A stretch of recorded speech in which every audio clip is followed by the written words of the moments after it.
February the 7th, 2024. Hello, everybody. Welcome back. I'm going to be your host tonight. I'm Dana Durnford. And if you're Phil Mason, you can call in, or anybody else, 709-589-4406. And Phil Mason, if you don't know, is considered Stumblefoot, also known as Thunderford. Such a stupid name. So appropriate, though, for a scumbag like Phil. I'm going to start off with that tonight. Mr. Big Shot Phil Mason.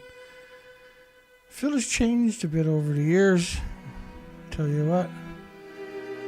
To your left is his old picture when he attacked me about 10 years ago. And to his right is his current picture. We updated with some updated footage of him. That's the current footage of Phil in all of his glory. He still looks like his old self. It's just, he looks better, I think, don't he?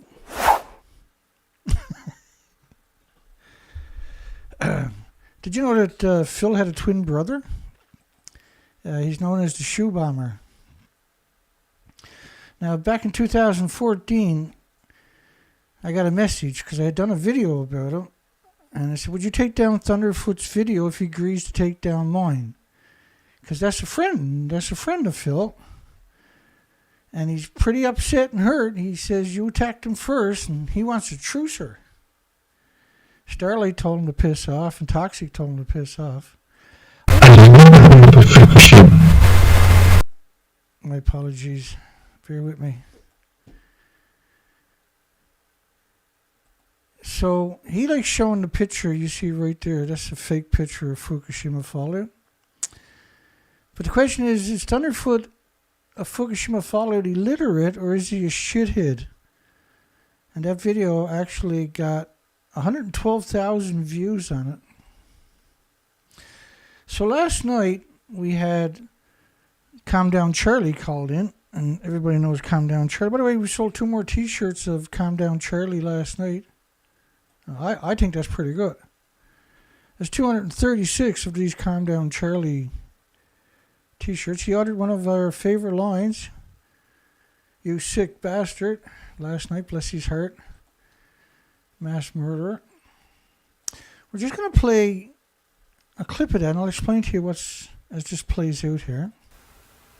Hello, Mr. Diner. Hello, How are you? what do you want, scumbag?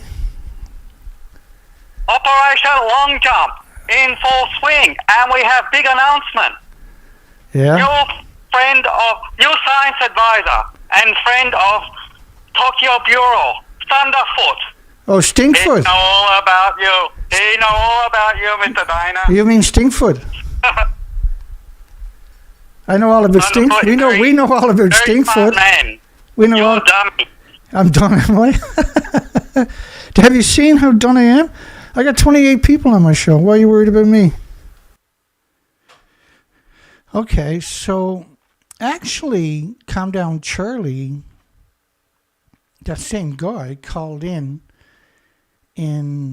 last year, on August the 2nd, 2023. I'm going to play that clip of his attack, but where he told me back then, Thunderfoot is coming after me. He's been hired to take me down. Ideally, the theory was I could shoot the video. I think that's Calm Down Charlie. Should we give it a try? Hello. Hello, Mr. Diner. Who's this? Tokyo Bureau. How are you? Is this the Tokyo Bureau Chicago division? Indeed, yes. Mr. Diner, how do you like my t-shirt I got for you? Do you like my t-shirt? Friend of Tokyo Bureau. Do you like that? Tell you about friend of Tokyo Bureau. You fuck Tokyo Bureau. Fuck you too, you piece of shit. Radiation. You shut your pie hole. He know a lot more than you. Who do? You're stupid, man. He a friend of Tokyo Bureau, and he is instrumental in helping us launch Operation Long Jump. How do you spell that? Operation Long Jump. How do you spell Mr. it? Dana. How do you spell it? How do you spell it? Huh? How do you spell that? Long Jap. Huh? Long What Jap? you say? Did you say Long Jap? Long Jump. Long Jap. No. Operation Long Jump. Get it right, Mr. Dana. Long Jap? Long Jump. Did you Sure, order silly one of my man. T-shirts I made for you? You probably got the pink. You probably got the pink one, right?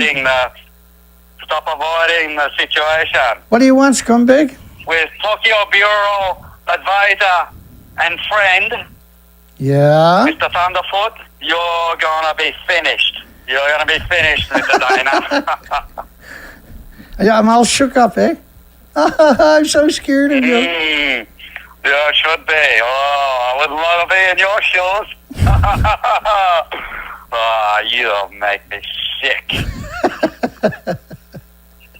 Hey, what are you going to be when you grow up? Okay, sit tight, Mr. Dana. What are you going to be when you grows up? Sit tight. We'll be with you soon. I heard. See you later, Mr. Dana. What are you going to be when you grow up? I heard you're going to be a big prick just like me. Which means you haven't got far to go, actually, do you? So there's an interesting threat. They're going to come out and challenge me, are they? That should be fun. And they roll out no less than Stinkfoot is in the middle of the frame there. He's looking good. I can't tell the difference from 10 years. It totally looks normal to me. So last night, that was August the 2nd, 2023. That's 6 months ago or so. So last night he phoned up again, and he was all giddy, and he was just right beside himself. He was probably peeing down his leg when he was talking to me like a dog. So let's play the next clip of last night.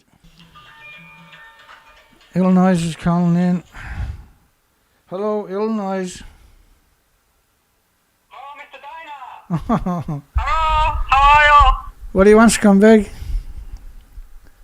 Operation Long Jump in full swing, and we have big announcement. Yeah? New science advisor and friend of Tokyo Bureau, Thunderfoot. Oh, He Stinkfoot. know all about you. He know all about you, Mr. Dana. You mean Stinkfoot? I know all about Stink. We know all about Very Stinkfoot. smart man. We know You're all. dummy. I'm done, am I? Have you seen how done I am? I got 28 people on my show. Why are you worried about me? I'm not worried about you. You should be worried about us. Are you threatening me? This is no threat, Mr. Dana. Well, Your that's stupidity is coming to an end. That's what you just done. You threatened me.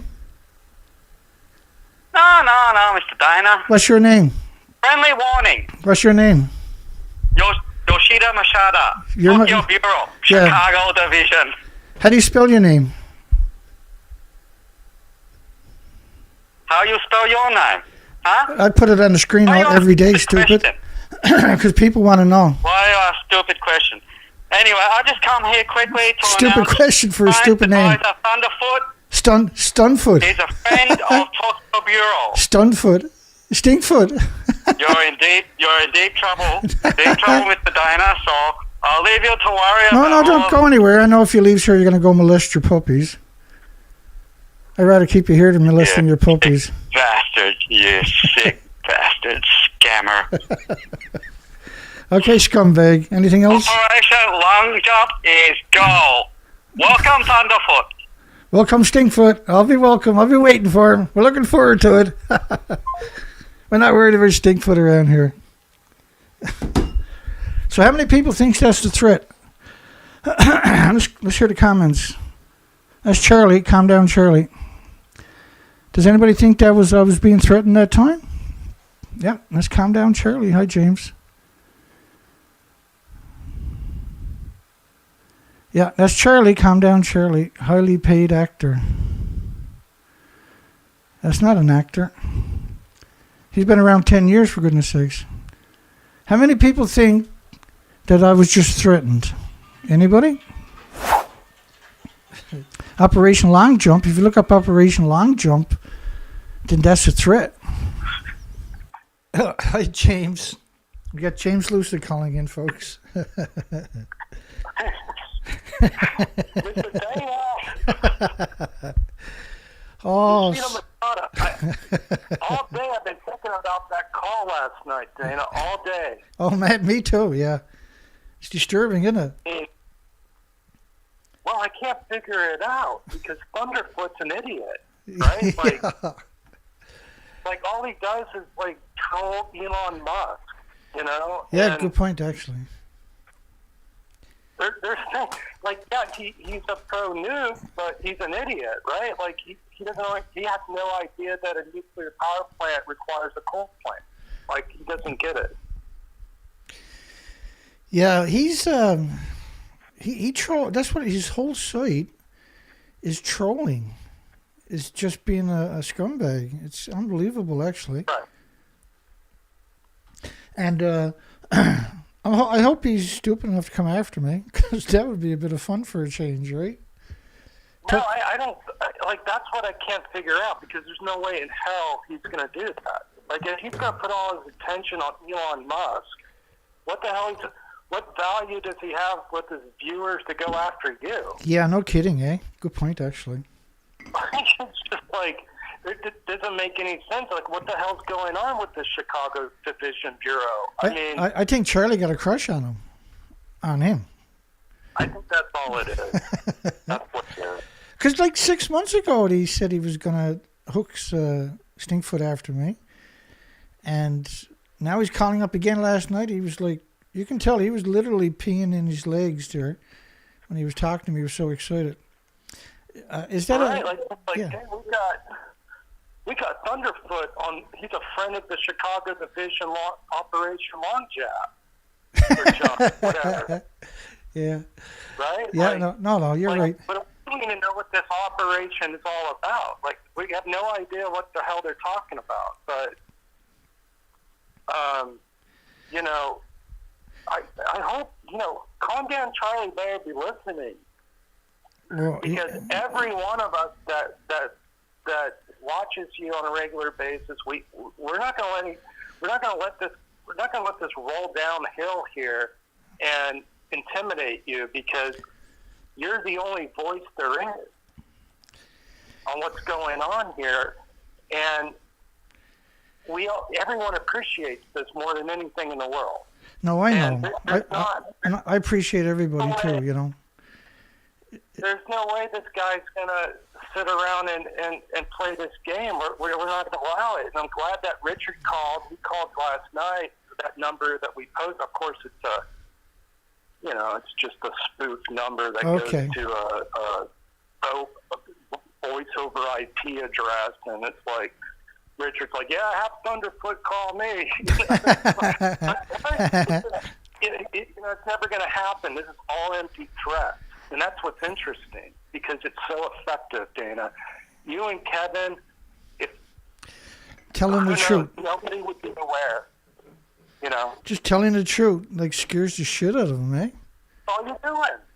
All you're doing, you're telling the truth, and you do your the fake expeditions. Like you're going out, documenting the coast of Newfoundland that are bare. And the dolls are eating their young, and you've got that on video. As is happening on top of that, yeah, and frightening, isn't it? Just frightening. The footage is frightening. It's desperation. I don't know what to make of it. He's such a persistent little troll, like Thunderfoot. I guess trolls like each other, right? Right. And he won't show his face. He hides away like a coward all the time. I don't understand what Thunderfoot has to gain by attacking someone like me, because there's zero chance he can beat me in a conversation. I'm just going to pick his videos apart and destroy him anyway. I mean, really, I got nothing better to do. I welcome it. It's wonderful. Well, it's really sad that that's all they got is Thunderfoot and Calm Down Charlie, the nuclear industry against Dana Durnford. I mean, get real. Yeah. No, good point. You know, that's a great question, James. How come they don't get like an actual real guy, someone that's pertinent, right, instead of a troll? Right. Because they know they don't have a chance. They're just so fucking. They have to be so scared. It's just like, oh my God, there's rational people. They're not listening to Taylor Swift like we planned. What the hell do? To soy up. You know? Anyway, Dane, let me just let you go. I need to call and just get that off my chest. Yeah, no, I appreciate it, man. Here. Shake it up a bit. I appreciate it. Okay, my friend. Take care. Yeah. I'll talk to you later. Okay, Bye. loves you, buddy. Thank you. Yeah, bye-bye. That's James Lucid in the comments section you're familiar with. And has been just right alongside of us in this battle for a long time. So he's got a twin brother. He's known as the Shoe Bomber. It's hard to tell them apart, right, when you look back at them. Now if you got comparison pictures, because that's the same guy. And I took that picture from his video a couple of weeks ago. And that's his old video when he attacked me like 10 years ago. And I attacked him back, and I got 100. I didn't attack him first, he attacked me. And I got 112,000 views on it. But that site, they took that site down. At that time, I only had 13,000 subscribers. And I got up to 24. They stopped me. I actually had 28. They took 4,000 away from me. And then I sat there for 3 years. It didn't move. It was 24,200 exactly. I never gained a subscriber, lost a subscriber for 3 years. So let's finish this part out about Thunderfoot, because I just want to, because bantering with each other is not really telling a story or educating anybody. And so let's get into that facet of the story. Bear with me. Disinformation by nuclear proponents try to confuse the public about the effects of external internal radiation. And that's what Thunderfoot does. He tries to confuse people.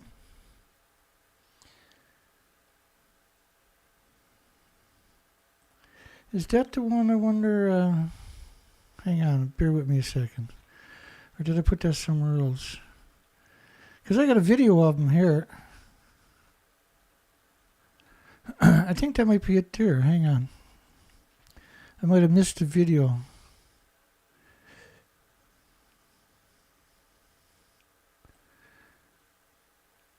Yeah, that's not the one.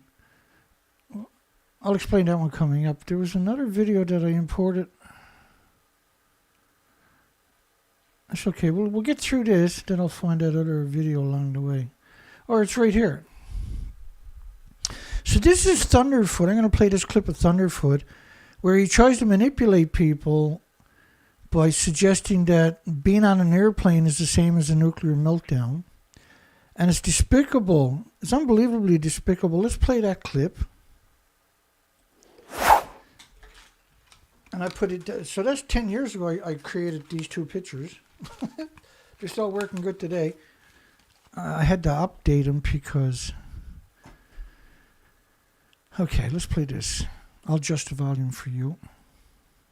Or you could ask someone who actually works with ionizing radiation and uses that knowledge to keep his own arse safe.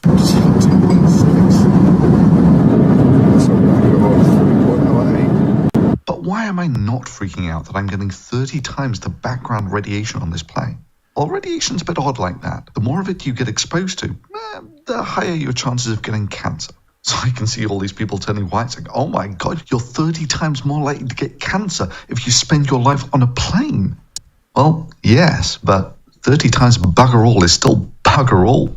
The easiest way to understand these risks is to just compare them to the risk of, say, dying while driving. Again, there's this kind of linearity to it. The more you drive, the more likely you are to die on the roads. And it turns out that about a year's worth of background radiation gives me about the same chance of dying from cancer as driving about 1,000 miles. And seeing as your average American drives some 10,000 miles per year, So claiming that radiation. Now he was on a plane. Or you could ask someone who actually... He was on a plane, and he's claiming that being in an automobile somehow is equal to it. But like how it actually works is, if you're ingesting radiation, you're breathing it in from radioactive fallout. I'll show you a bunch of headlines to back it up. The radiation goes in your body, and it doesn't kill you right away. It's radioactive fallout. But what does happen is it sequesters in your muscles, your organs, or your bones, and typically in all three of them. And so your body attacks it for the rest of your life with white blood cells. So it's like you get a cut on your finger, your body attacks it for 7 days and heals it, right? And then your white blood cell count goes back down, your red blood cell count goes up, because you have to displace red blood cells for every white blood cell you create. And so this is in your body now. It's pulsing energy almost at the speed of light every second, whether it's gammas or alphas or neutrons or betas. It's pulsing energy every second. Your body is being, the cells and the chromosomes and DNA and your organs are getting lesions, by the way. But anyway, your body is trying to repair all that damage every single second. It's pulse of energy almost at the speed of light. And remember, it's never just one atom. It's just many, many atoms. As I'll show you that documentation coming up in a minute. And so the body also has to attack the source. And so to attack the source, it might take 30, 40 years or 10 years to build a sarcophagus around it. You call it a tumor. And because over time, your body is constantly repairing all the damage from the radiation in your body that's pulsing energy every second and wrecking chromosomes and DNA and cells. So your body now becomes, your immune system becomes compromised because you're producing so many white blood cells. If you keep getting radiation, they call it leukemia because you're producing more white than red blood cells. So you get a bunch of radiation in your body attacks you relentlessly. Your immune system now can't defend you against viruses and pathogens that were normally harmless and innocuous and benign. And in elderly people and vulnerable people, that could kill them, when normally it would never harm, and they get sick for a couple of days and they'd be okay again. Because your immune system is compromised, you're more susceptible to all kinds of illnesses and diseases and autoimmune deficiencies and injuries. And it's not just cancer. So disinformation by nuclear proponents try to confuse the public about the effects of internal radiation. And that's what Stinkfoot is really good at doing, where he suggests being on a plane or driving a car has something to do with a nuclear meltdown. Don't be fooled by these paid industry consultants. And that's what Charlie said about Stinkfoot. He was a controlled industry consultant, right? Low doses ionizing radiation, by the way, do cause cancers and illnesses and heart problems and liver problems and lung problems and respiratory and pituitary and thyroid and adrenaline. And for children, it's devastating because the thyroid is producing radioactive hormones and the bones are producing radioactive stem cells. And so you really got to be a monster, a real-life monster, to downplay these types of effect. Shock, UC Berkeley professor claimed that no matter what happens in Fukushima, there's not going to be a problem in America, and said that any kind of release in Japan would be non-detectable. Well, they had 220 million atoms of iodine-129 in Ottawa, Canada. And so this is not a very heavy emitter. It doesn't pulse very far, but it's far enough to destroy your chromosomes, your DNA, and your cells for 15 million plus years with 10 half-lives. That's 150 million years. And because it's in such a large quantity, for insects and birds, it's devastating to the reproductive system. And so in increments over the last decade, the majority of them were wiped out because of this massive plumes. Cesium and iodine both at 600% above the EPA maximum contaminant levels in Hawaii. But you should be looking for plutonium and curium and americium and neptunium and strontium. Now, 20,000 in a study in the United States in the first year showed there was 20,000 excess deaths in just a few weeks period after Fukushima, not 14,000. It was originally 14,000. And one of the authors, Sherman, she died, I think it was last year or the year before. She was a wonderful person, academic. In fact, in Hawaii, the amount of radiation right away surpassed yearly limits if you drink 3 gallons of milk. Well, see, like what they do with the yearly limit is based, right? The International Atomic Energy Agency actually doesn't use anthropogenic man-made radiation. Their studies are based on natural, harmless, stupid, everyday emitters that are completely harmless to everybody with replicating. We're already acclimated to it through genetic superior selection. Arkansas milk 300% above the EPA maximum contaminant levels for iodine 131. And the reason they use iodine 131 because you can find it, but also because it has a short half-life, so it confuses the people. And Stinkfoot is really good at stuff like that. At the height of the Fukushima emergency, regions of California where the plume hit had no monitors. Email showed the EPA decided not to deploy the RadNet to the area. Only one Geiger counter left was broken as the radioactive began spiking. Colorado was a hotspot for Fukushima fallout. There was another study of the sulfur peroxide hydrogen buckyballs. This is created because of the salt water they were spraying on the 1,000-degree Fahrenheit temperature meltdowns. And they done this for about 5 weeks or more. And they knew about this in the 50s from the ocean detonations. So all nuclear bomb testing is a nuclear war. It's the same bomb, the same radioactive fallout. It just wasn't done in anger, but it was done in contempt because they knew what was going to happen. So 360 atoms of radioactive sulfur per day may have been inhaled by Californians after Fukushima. There was quite a few studies on the sulfur peroxide hydrogen buckyball. The sulfur is liberated, and they knew about it. These are considered super hot particles. California nuke plant detected 4,000% more iodine 131. So they do a mathematical equations for stuff like that. So there's 10 times more 132, 30 times more 133, 31 times more iodines 129.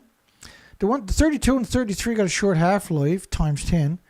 So it's more than enough to get here and damage the thyroid glands. And damage to the thyroid glands are permanent. And the problem is you got radioactive hormones also now being distributed and stored in the pituitary gland and throughout the body. Very nasty for children and birds and insects and mammals and animals and everything else. Large radiation cloud nearing California, April 11th. Fukushima radioactive plume contaminated the entire northern hemisphere in a short period of time. Hot particles bombarded the west coast of U.S. and Canada, contaminated farms, and iodine 131 Pennsylvania, 33% above the federal drinking water standards. Now, so if you got iodine 131, you're going to have uranium, plutonium, you're going to have curium, which is the biggest byproduct of the radiated fuel rods. Hot radioactive particles in Seattle. 50% of the levels in Tokyo latches onto the lung tissues. What they do, they'll burn a hole through the lung and they'll sequester in the bone. Typically with them, you get 3 tumors at the same time. You get a liver, a lung, and a bone tumor. And the majority of the deaths are from the bone tumors.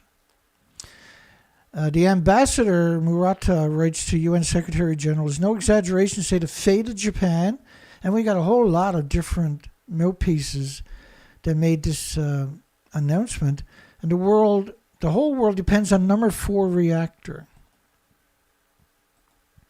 I like Thunderfoot, aka Stinkfoot, to explain to me how they're in the fuel pool of reactor 4 to your left. Let me play this clip. This is the mainstream media in 2013, and I got them listed there for you, claiming they're in the fuel pool to the left. Where I was standing is on top of what used to be reactor building number 4. The whole of this building was blown apart by a huge explosion.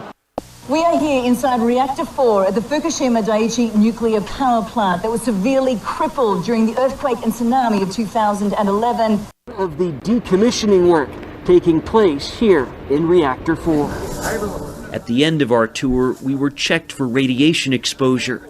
In 4 hours, I received the equivalent of less than a chest x-ray. 1,500 highly radioactive fuel rods inside this pool. They've got to move them outside of this reactor. So maybe Stinkfoot slash Dumbfoot, dumbass, also known as Phil Mason, can explain to me how they're in the fuel pool of Reactor 4 when it doesn't even exist. And how come Phil Mason didn't debunk it? Is it because he's a monster like them? Like an actual real-life monster? And how many times has Phil Mason, the expert, went to Fukushima to tell us that it's harmless? Oh, that's right, he's never done it. And how many opportunities, now that he's with TEPCO and advisor TEPCO, he should go to Fukushima, hang out around reactor stacks for us, and shoot a little YouTube video for me. Fukushima Unit 1 and 2 exhaust stacks, high radiation dose rate in the area had measured over 10 sieverts per hour. 3 sieverts is considered a lethal dose, and we covered that with Harvard University's academics when they done questions and answers after Fukushima when they were asked. And because the environment we're talking about, you're talking about several million pounds. There was 10 fuel pools at the top of the buildings. So the fuel pool doesn't exist. They're not actually even in Japan. There's 73 reactors in United States of America that are exact replicas of Fukushima. It's despicable that somebody would do something like that, let alone all of them. Fukushima contamination in the ocean reached Alaska in under a month. Well, it covered the whole planet right away. Washington Air Monitor shows sustained radiation spikes on March the 31st and went out of service. And then the drinking water was incredibly... Fatal radiation levels found at Fukushima exceeded 10 sieverts per hour. So all of these stories from different medias, this is the New York Times. We know Stinkfoot will come out and try to downplay all of that. If it was somebody else, he's not going to do it to me because let's face it, he's a coward. He's just a complete coward. There's zero possibility he's going to come out and challenge this stuff. He's never going to come out, put that up on the screen and say that it's a lie. Average person in Seattle breathed in 10 hot particles a day. It only takes one, according to the nuclear experts, to make you sick eventually.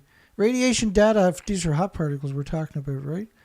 Radiation data from Seattle area survey may be withheld by the feds for national security purposes because bananas are scary, right, Stinkfoot? Another independent study of the sulfur peroxide hydrogen buckyballs was 1,500 atoms of the sulfur peroxide hydrogen buckyballs per cubic meter in California here. Alaska professor on the radio, Fukushima followed a suspected factor in unusual mortalities of seals and walruses. But I'll show you some of my expeditions in a few minutes. West Coast bore significant brunt of hot particles from Fukushima disaster study claimed. And you can go check these studies out. All the information is right below it. Los Angeles area had highest cesium deposits in the U.S. after Fukushima. Actually, the cesium, the French study on cesium, I'll bring it up for you actually. The French study was showing 1 million to 10 million atoms per cubic meter of air covering the entire continent by day 9 after the last reactor blew up. I almost got it there now, hang on. That's the only problem I got is I got too much. Here we go.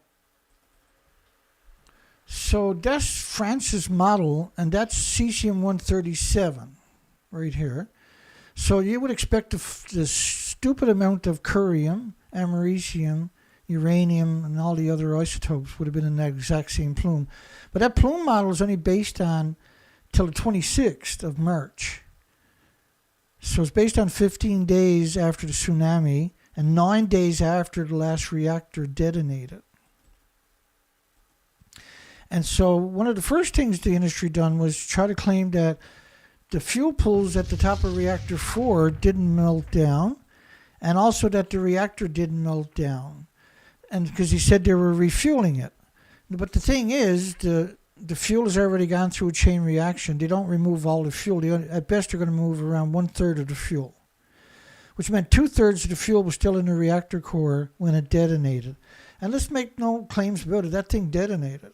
Let's not pretend that it didn't. And if Stinkfoot makes a video and says it doesn't, we have the evidence and we need to bombard him with it. very high concentrations of hot particles in the Pacific Northwest during April and May, including plutonium and americium. Now, children with over 11 atoms a kilogram, and a becquerel is the pulse of energy from each atom. So you can put 200 million atoms on the head of a needle, and they pulse 200 million becquerels a second. And they do that every second for tens of thousands and millions of years in many cases. But because it's gone through a chain reaction, right, it's different than natural stuff. So typically with the natural elements, with the longer half-life, say, like a billion-year half-life, they're harmless, right? But when it comes from a chain reaction, it maintains that energy for that time frame. So plutonium with a 24,000-year half-life, 239, with a 24,000-year half-life, maintains that energy for 240,000 years. It doesn't lose the energy, and so it has a very long half-life, but it doesn't lose its actual energy because it's anthropogenic man-made, which is totally different. And he'll try to confuse you on these nuances, these minutiae, these details of the details. Irreversible heart damage for children with 50 atoms a kilogram of cesium-137. Japan is shipping food out, and they're allegedly checking cesium, and only cesium, by the way. They're not actually checking anything, because if you're checking that, you're going to get all kinds of other gammas, not just cesium-137, but you're also going to get neutrons and betas and alphas, and then by proxy, you're going to have X-rays. So irreversible heart damage for children with 50 atoms per kilogram, irreversible heart damage. So the fact that Phil Mason comes out and protects the nuclear industry, this is uncontestable documentation that Phil Mason is an actual monster. He's an actual monster to let this happen to children so he can make a few extra dollars. He's made a lot of money. Cesium-137 immediately damages the heart muscles. So it's not just cancers, heart, liver, lung, respiratory, pituitary, thyroid, adrenaline, Alzheimer's, dementia, autism, diabetes, Down syndrome also will show up eventually. So that's what you want to look for in the communities where this stuff is happening, not just cancer. Extreme increase in mortality caused by cardiac diseases in Fukushima Prefecture. The death rates might give the creeps to some people. Phil Mason was probably celebrating it. The numbers of deaths was up 12.5%, an extra 12,700 people compared to the same month of the year before. There's one street there where 7 people dropped dead in the first year. There was 865,000 extra cancers in the first year. Not everybody has health care. Not everybody was diagnosed. And cancer is just one of the many, many, many illnesses and diseases and autoimmune deficiencies and injuries and illnesses. So if you ask, they talk about how carbon is the actual problem with global warming. No, it's 80 years of emissions from nuclear. And so the amount of carbon in the atmosphere right now is 0.04%. It's 0.04%. And which when you get down to 0.02, then plants stop growing. So a little bit extra means you got to have enough for insects and birds and mammals and animals. Because if you got no carbon, there's nothing on the planet. But these plumes, look at it, this plume is only a 9-day plume. So think about all the nuclear testing, that all the nuclear fuel pools are hemorrhaging radiation into the environment. Every nuclear fuel pool out there is still splitting atoms. And each one balls off, there's around 1,000 of them worldwide. Each one is balling off enough atoms, about 120,000 liters per day, and each liter is saturated with curium, uranium, plutonium, and they're creating these types of plumes.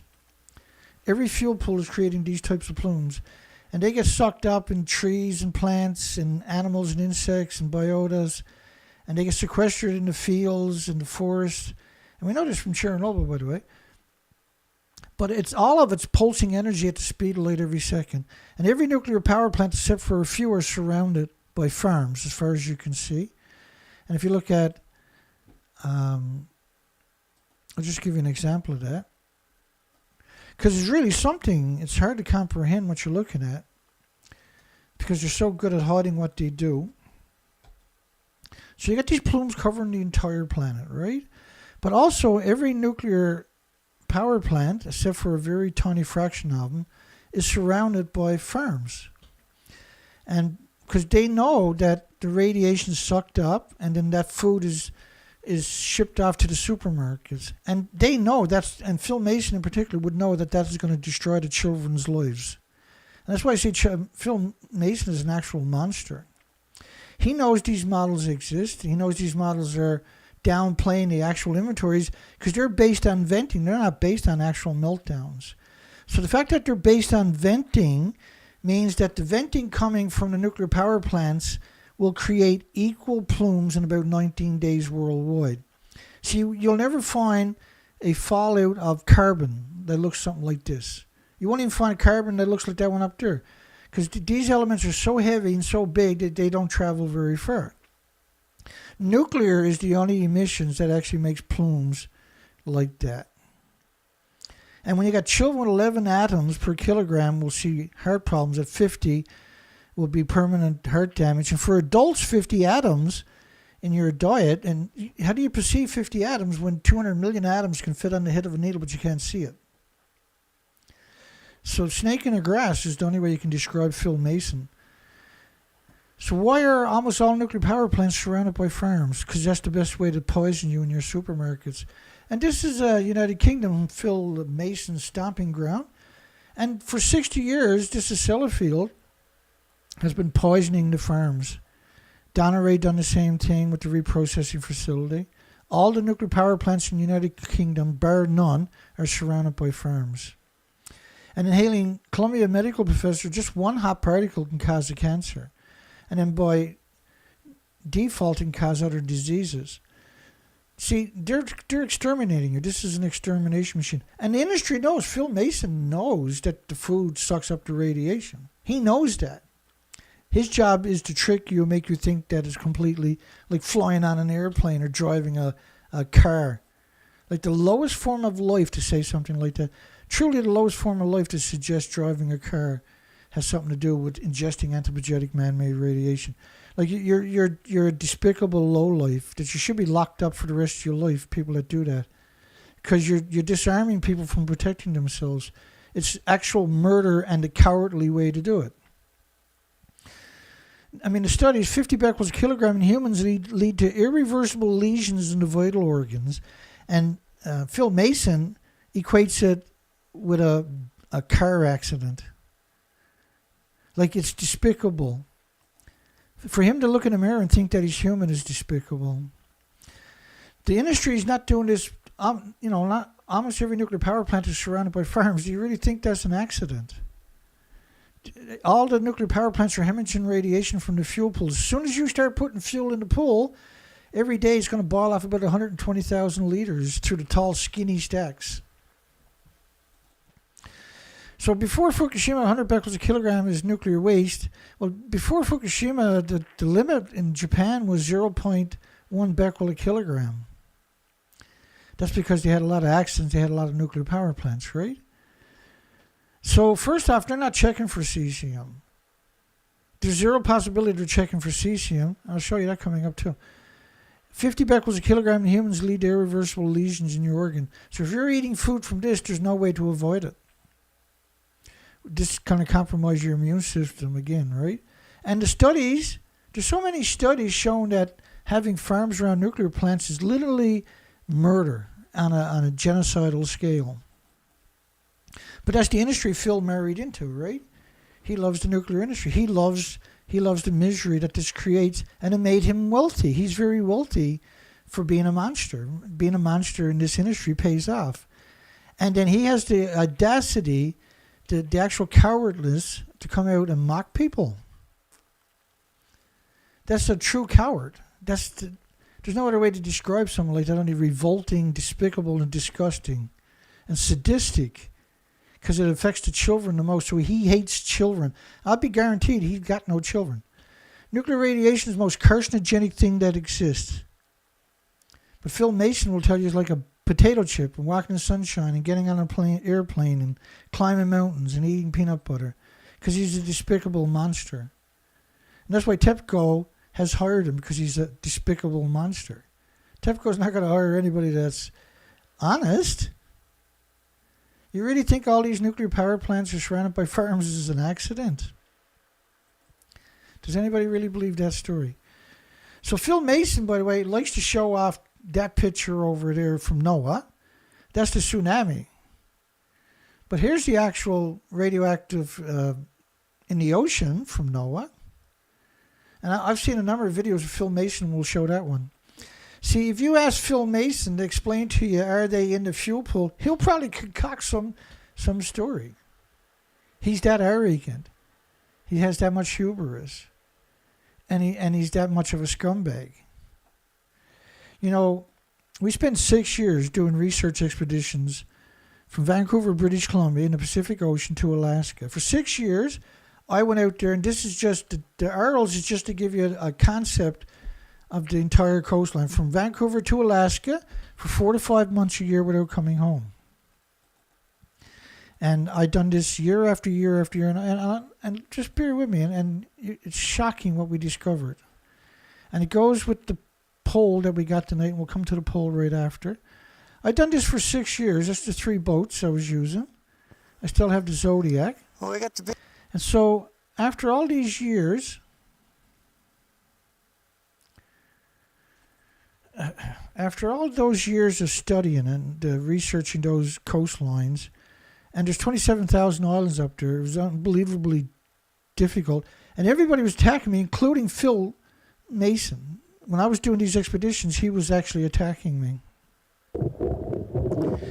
And it was horrible. I went through hell to do the research because the reactors actually melted down. There's actually radioactive fallout. So what we discovered was the species, the first year in particular, we discovered the species were actually extinct. There's the species to your left. And to the right, these are, the whole coastline should look like the left, the pictures to the left. There's 7,000 highly visible species on the west coast of British Columbia, Canada. They were exterminated. This is an extinction event. And what happened is it runs down the mountain, so they get extra doses at the tidal zones. The tides are exposed twice a day, right? And that's the nursery of the Pacific Ocean. So we went back year after year to see if the species recovered. And I was under siege the entire time. I was the worst person on the planet. And while I was out there, I had no way to defend myself. And people like in the nuclear industry were out there slandering me constantly. And they're still at it today. You can go and look up my name today. And they're saying the most horrible, most unbelievable things about me. The most revolting stuff about me. To denigrate the truth, right? I didn't do nothing to nobody. And I'm not going to hide away for being a good person and for having a moral compass and the high ground and going out and doing a moral and ethical thing. Unlike scumbags like Phil Mason. So the species to your left are now exterminated. That's an extinction event. Right? That is an extinction event.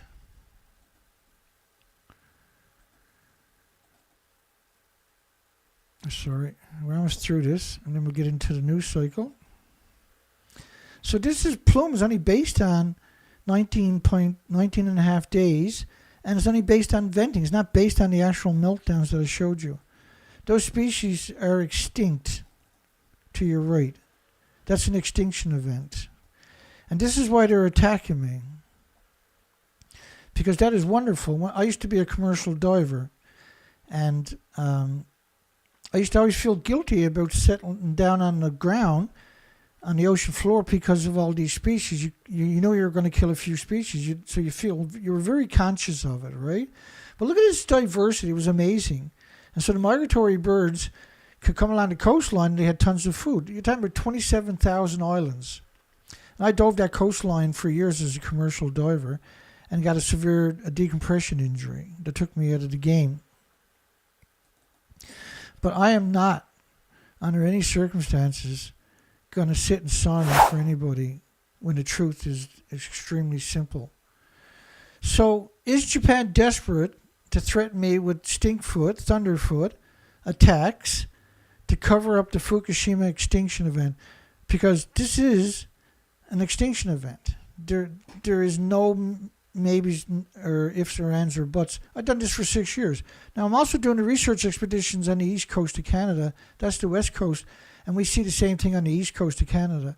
And what was interesting was there was 30,000 insects at the high tide lines. They were gone too. When you go into the forest, and we used to take the recorders and put them in the forest and leave them there for hours and hours and go out and do research at the low tide, do species counts. There would be no sounds whatsoever at nighttime. There was no eyes on the beach. Now, I'm out there for 4 to 5 months at a time on the ocean without coming back home.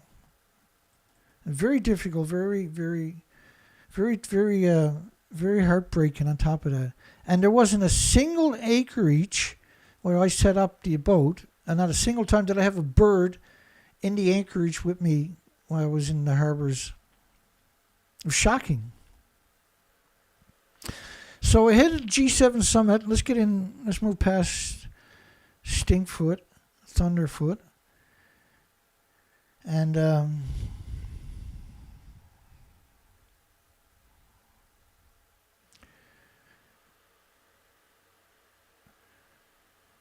yeah, 2 years ago,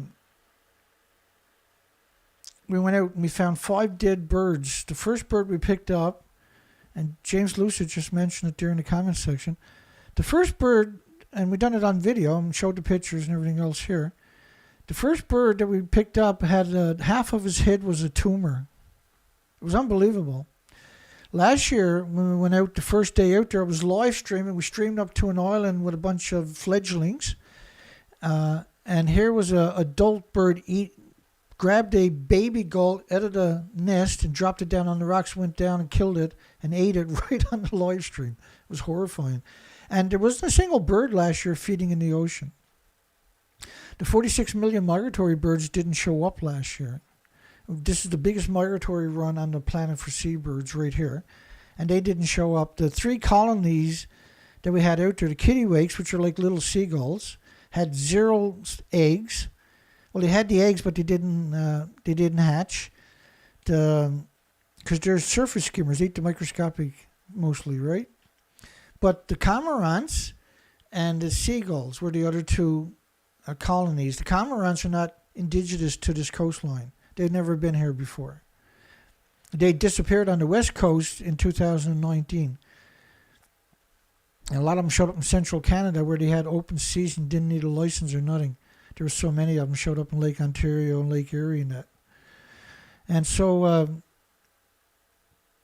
the count last year for the colonies was for the survival rates of the hatchlings and the fledglings was between 4% and 10% survival rate. And they were getting their food from the fish plant, the adults were. They weren't feeding in the actual ocean. There was a fish plant that was operating on deep sea crab. And that was the only plant in this area. And that's where we found all the seagulls, was over at the plant each day during operation. And that was the puffins colonies all failed down here again. And they tried laying second set of eggs and they failed too.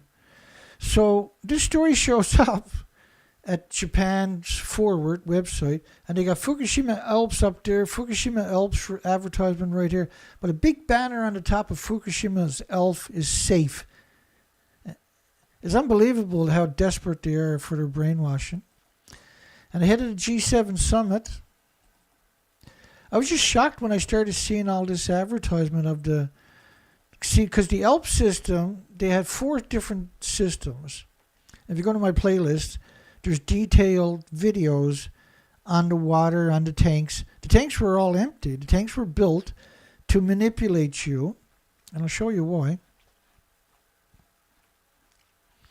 And because it's such a complicated story, it's almost impossible for the average person to work it out. And that's what Stinkfoot and the rest of the pro-nuclear scum are counting on. That it's too difficult for you to work out. Right, and they're right. For the average person, unless they find me and get a foundation, it's very difficult to comprehend the rest of the story. So, Reactor 3 and Reactor 4 there is no buildings left. So they're saying they say they got the fuel out of the pools of both of those reactors, by the way, and they're suggesting that they're pouring water over these, and then they're siphoning it out, and it's going through a filtration system of all things. And I'll show that to you before we move on, actually, because it's hard to comprehend without the documentation, and I worry sick that somebody coming through that's trying to learn won't take the effort to go look it up on my playlist. And so it's worth my time just to run it through if we're talking about it more than once. The tanks are actually empty. Let me explain it to you, though. Let me show you some documentation. Because the documentation helps, right? Always helps. Now, the water at the tanks was allegedly 2.2 sieverts per hour. There's many different headlines on it. But I can go into great detail. I'm not going to do it to you tonight. So, April 21st, 2014, the ELP system is yet to function. Not reliable, but yet to function. The Arriva system was the exact same as the Japanese ELP system. In August, 6 months later, 2014, had yet to function. Now, they had all the tanks built in 2013, and a single reactor typically could fill up the tanks, all tanks, 1,000 tanks, 6 times a day. Because normally you need 4,500 tons a minute, 1 million gallons a minute. So the Arriva system wasn't used. The ELP system wasn't used. The bypass operation where they're going to pump water coming down the mountain around the site and directly into the ocean didn't work. They were going to build a $1 billion fence. That didn't happen. Of course, you can't build a fence to stop radiation when it's already all gone. The ice wall not meeting expectations, it just couldn't work. Why would you build an ice wall of all things? Why did you do something so idiotic? Did they consult with Phil Mason for that, I wonder? So why wouldn't you build a real wall? Why would you build something like this where you got to spend $12 million a year to keep the wall frozen? And the problem with the ice wall was you would cause a neutron reflection that could cause a criticality right at the ice wall, which would burn through the ice wall. The Korean and Siri system was supposed to filter cesium-137 because that's the typical law in the nuclear industry for 80 years. Because the cesium-137 is the same size as uranium, the same size as plutonium isotopes, atoms, the same size as americium, plutonium, the strontium, and everything else, the technetium. So how can you separate one of the isotopes from the other with a filtration system at a nuclear meltdown? Well, you can't. And that the water coming out of the filtration system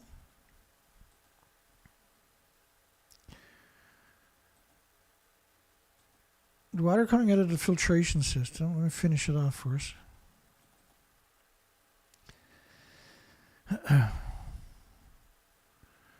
And I'm sick of people like Calm Down Charlie attacking me. I'm not a bad person for being honest. I'm not a bad person for working nonstop for almost 13 years straight. I've only been at it 22 years, but I've worked 13 years nonstop on this subject. 2 sieverts of beta radiation emitted from a single liter of water at Fukushima. You can't just have beta. You're going to have alphas and neutrons and gammas, and then by proxy you're going to have X-rays. Because what happens is the alphas, the neutrons, the betas, the gammas, they pulse energy in every direction like an explosion, but they don't mix with each other. Alphas, gammas, neutrons, and betas, they won't mix. What they do is they hit each other and they change direction. It's known as a break-in effect, and that's what causes known as an X-ray. And so all the species in the forest from this massive radioactive fallout are being sterilized and exterminated through full-body X-rays. So each liter, so if you took a 5-gallon jerry can of this stuff, just betas, and you put it at a subway station, everybody walks past it dies that day. Because each liters can't just be beta. It's going to be the same amount of alphas and neutrons and gamma. The industry is just completely dishonest in every step of the way. TEPCO planned to dump water stored at Fukushima. The plant in 2013, the plant has already released enormous amounts of highly contaminated water directly into the ocean from a plethora of leaks. These are not leaks. The buildings are actually destroyed. The inventories are gone within 6 days. So Stingfoot being silent about that for all this time is humiliating to anybody that knows him.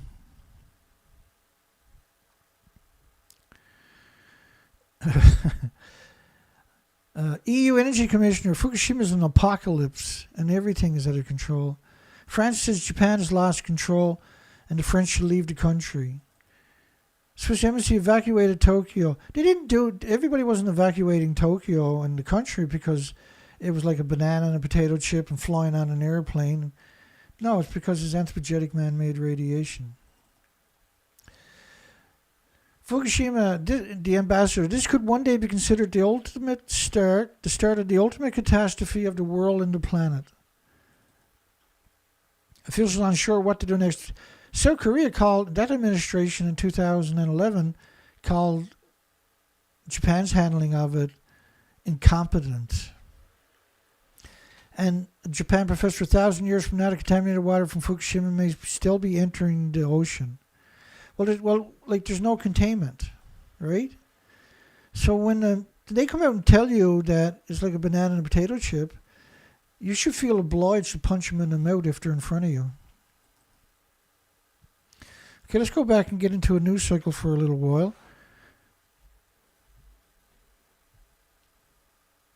Because we just spent an hour on that. Let me see if Phil come out and debunk everything I just showed you. Let's see if Phil come out and show us how they're in the fuel pool of these buildings. Which is the official story, right? They got the fuel of the reactor 3, which was a plutonium mixed oxide fuel building. Like, first off, the emissions from these are 2 billion times more toxic than industrial poison, for goodness sakes. Ahead of the G7 summit, Italy and Japan. Now, Italy got a new prime minister. That's her right there. And she's like 47 or something like that, the youngest prime minister they've ever had. And so what's going on there, I wonder, because we know Italy's unbelievable corrupt. And she's going to be the new president of the G7. And the G7 was a way of getting around countries having a say in anything, right? On a typical Bill of Rights, Canadian Bill of Rights or the American constitutions or United Kingdom's Magna Cartas, it's illegal for these leaders to get together in privacy like this. It's 100% illegal.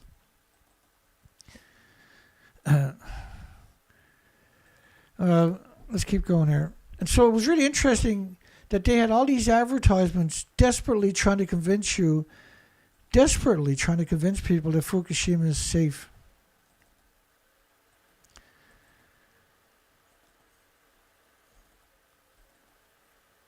And same thing with all the stories, you were getting the same thing.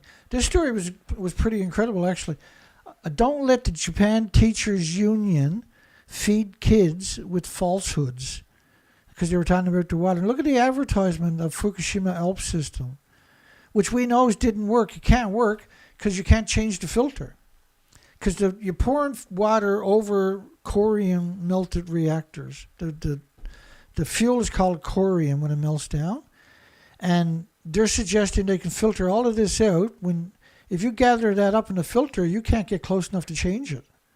Even if the filter was 6 feet thick lead, you still couldn't get close enough to change it, because you can't walk over the hoses, you can't walk over the pipes, because you're talking about per liter around 7 or 8 sieverts per hour per liter.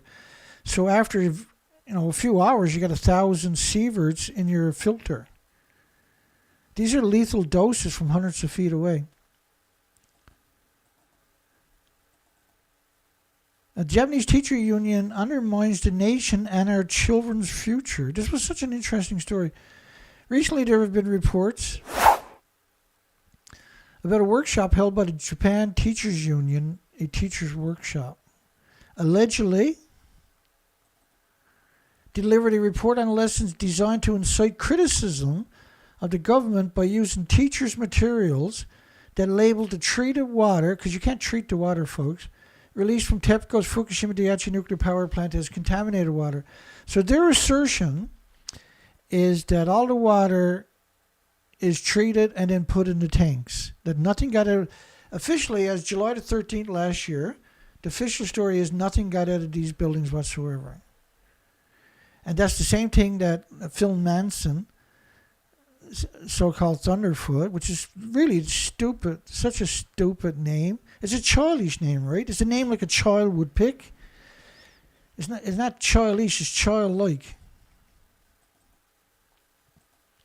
And then you got all this advertisement again. You can't read a story on their site without being bombarded with propaganda.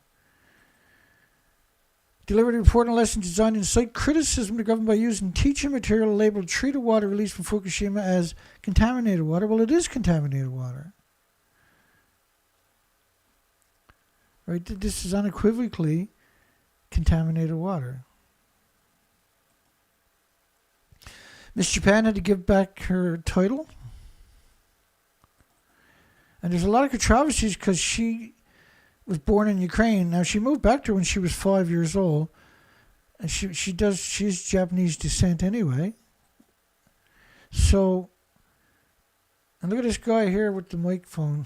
It's unbelievable. So she had to give it back. Apparently she had an affair with a married man. And if they had those same criteria for politicians, we'd be a lot better shape than we are today. Nuclear water. Now, there's a story came out today of 5 tons of water from the ELP system was released without filters. This is meant to promote the filtering in the ELP system. The Hong Kong special, but it's got a few twists to it. The Hong Kong Special Administrative Region government today expressed concerns about immediate report on leakage. 5 tons of water is not a leak, by the way. Anything to do with nuclear, they're going to use the word leak. I've seen them use the word drip. Contaminated water in Japan's Fukushima Daiichi nuclear power station, which doesn't exist anymore, everything is shut down. That the site is shut down. They had 4 reactors and 8 fuel pools melt down. Each fuel pool would have had around 5 reactor cores stuffed in it. And the reason they have so much in it is because they don't have a repository in Japan, let alone anywhere else in the world, to hold the nuclear waste. So everything is kept in the fuel pools. They have a common spent fuel pool, by the way, which was right beyond reactor 4. We believe that is gone too. And has immediately sought verification, further information from the Consulate General of Japan in Hong Kong, because 5 tons of water came out today, right? In response to the Japanese government decision to discharge nuclear contaminated water to power station to the sea, the Director of Food and Environmental Hygiene, so Hong Kong, China, Taiwan, South Korea, and Japan are working together to manipulate the consensus that believe that only tritium is an issue, that only tritium is the only thing that's going to get out. And it's only going to get out through manual releases. And so the suggestion is that there is no meltdowns. And this is done by the International Atomic Energy Agency, by the way. So they prohibited all aquatic products, sea salt, and seaweed from 10 prefectures. Tokyo, folks, which is appropriate, by the way. Fukushima, Ibaraki, Miyagi, Chiba, which is right by Tokyo, Guma, which is not that far either, Tochigi, Niigata, Nagano. So Niigata is on the other side, towards the Sea of Japan, right facing South Korea, North Korea, and Russia. And Nagano is the same place, and so Saitama, from being imported to and supplied in Hong Kong. So that's the prefectures. I put them all on the map. I pinned them on a map for you today. That's where they're all too. So you can see some of them are on the west coast of Japan. And some of them are really close. Niigata is right by the Noto Peninsula. And we got some stories about that we might not get to tonight, unfortunately. But also, they said all vegetables, fruits, milk beverages, dried milk originating from Fukushima are banned from Hong Kong also. Just from Fukushima, though. Well, what's interesting about that statement is that The food in Fukushima was banned by 55 countries for a decade and 14 prefectures, not just Fukushima. Like all the food, all the meats, all the peaches, all the rice. And the rice is the most scariest thing you can eat today, because those prefectures are the largest prefectures in the country. And because they're so big, they make up almost half the country. Not only that, they're growing food and harvesting it right alongside of the millions of one-ton bags of radiation they picked up. They picked up over 30 million one-ton bags of radiation.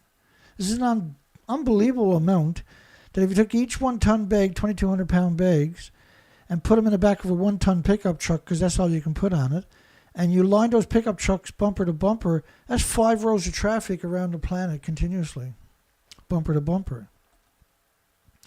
So food originating from the 4 prefectures near Fukushima, Ibaraki, Tochigi, Chiba, which is nowhere close to Fukushima, that's right next, that's 20 kilometers from Tokyo, and so is Guma's up there, can be imported on the conditions that they come with a radiation certificate and an exporter certificate issued by the Japanese authorities. So why would you trust the Japanese when they're growing food right alongside of one-ton bags of radiation? How can you quantify that assertion? Chilled or frozen game, meat, or poultry and poultry eggs originating from these 5 prefectures are allowed to be imported on the condition they're accompanied with a radiation certificate issued by the Japanese authorities which show the radiation levels do not exceed the Codex guideline from UN, which is UN, right? So the history in the governments, its name is derived from the Codex, 1961, the World Health Organization, is what I meant to say, which is United Nations, right? Radioactivity in the food. So this is a military-industrial complex, right? UN is 195 militaries. And so this was 2011 updated. And I know she says 1995 up there, but it's actually 2000. I'll show you that coming up, 2011. And they're allowing infants' food, 1,000 atoms per kilogram for infants, of silver, of cobalt, of 89 strontium, 134 cesium, 137 cesium. They're allowing plutonium, 238, 239, 240, 241. And infant's food at the very top, and 241 americium, which decays to 241 plutonium. And so these are shocking numbers, folks. Also, other foods, like they're allowed, technetium-99 is a nasty isotope. And so notice that you get the hydrogen, or the tritium-3H. That's what they're alluding to there, is tritium-3H. And if you see the current media, they won't mention the word 3H. It's terrifying that, like, why are we allowing United Nations of all, like the first thing they done when they changed their name from League of Nations to United Nations, they changed that after Hiroshima and Nagasaki, and they have they had 16 countries, militaries, and they went in and they bombed North Korea, and they napalmed every village. That was attack upon the women and children, right? That was collective punishment. That was a war crime that's still going on. There's still land, sea, and air embargoes, and have turned them into the boogeyman for 70 years and ostracized them from humanity. Think about how evil you got to be to do something like that. And they don't have any sovereignty over your country. No matter which country you are, they don't have any authority over your country. So why are we using a corporation, because that's what they actually are, why are we using their suggestions? Because you have been hoodwinked now for so long, it seems normal, right? But at some point, you're going to have to stand up. At some point, you are going to have to say no. This is not tenable. Like 14 prefectures, the food was banned by 55 countries for a decade, and not because it's like flying on an airplane like Phil Manson would like you to believe. It's not like it's because of like a banana or a potato chip or walking in sunshine. It's because it's so harmful and so dangerous.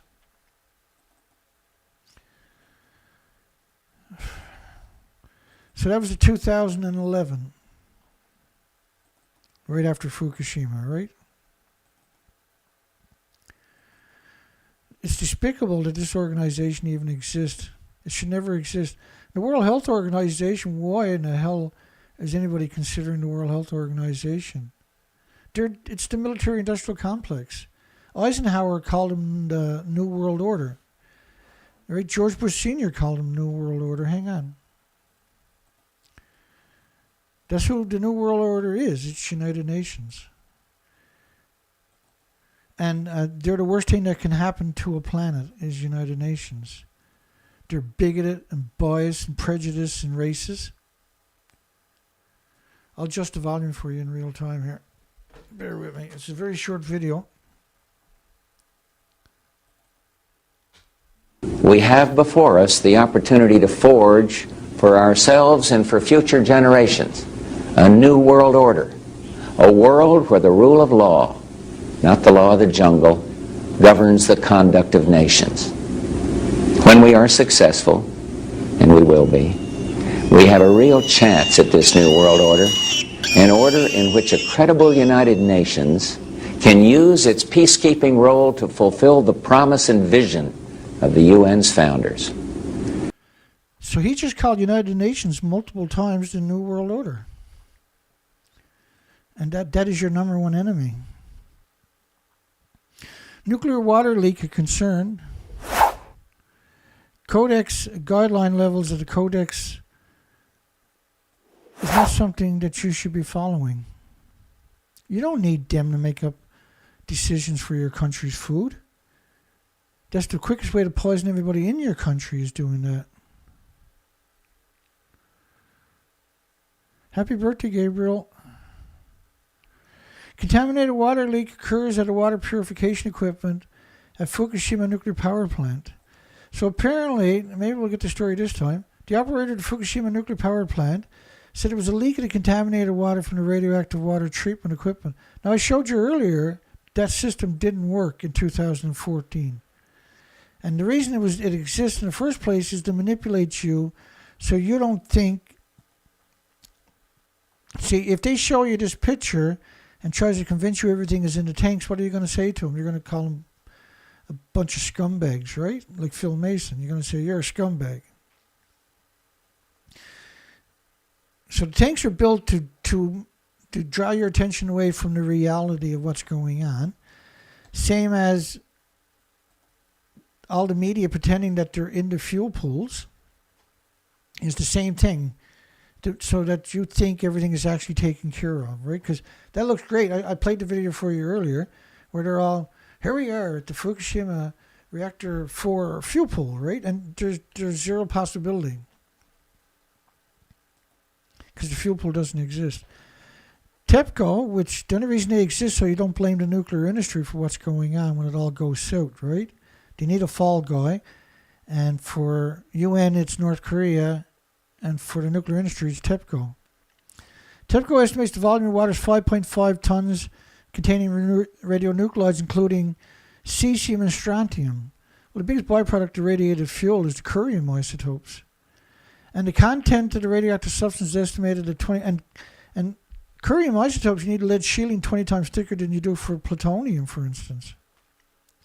So they estimated 22 billion becquerels. 22 billion becquerels. Let me give you some context of how much that is. I got a neat way of doing that too. But unlike Phil Manson, I'm going to show you the evidence. I'm just waiting for the folder.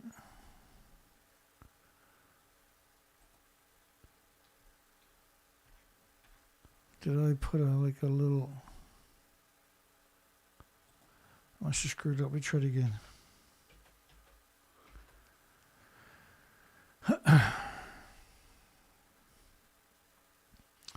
So 22 billion atoms seems like a lot. Here we go. Let me show you what it's really about. Hopefully.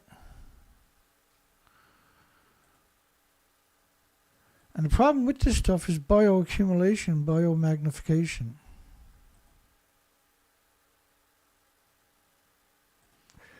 Okay, here we go.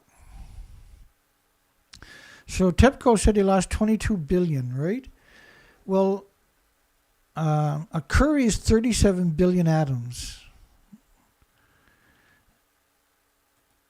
And that cesium-137 has 88 Curies per gram.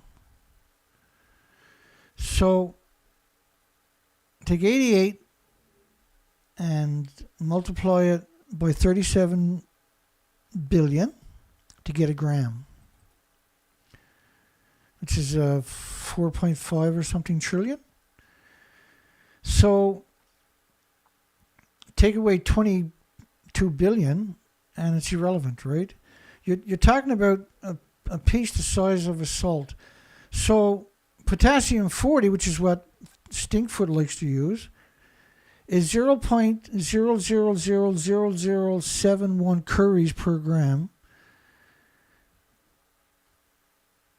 0.000071 Curies per gram. 71 10 millionths of a Curies per gram. So if you see any videos of Stinkfoot talking about potassium, you call him what he is, a piece of shit, right? This is reactor 3 detonation. That's the fuel pool and reactor core falling back down to Earth. But biomagnification, from the water to producers to zooplankton, the small fish, the large fish, to predators, is stunning biomagnification, right? So a monitoring point installed next to the nearby sewage channel, which is bizarre, shows no change in radiation levels. This is TEPCO, right? And TEPCO is a despicable, genocidal, omnicidal machine. Radioactive water leak at Fukushima, no outside impact. No outside impact. And just bear with me 1 second here.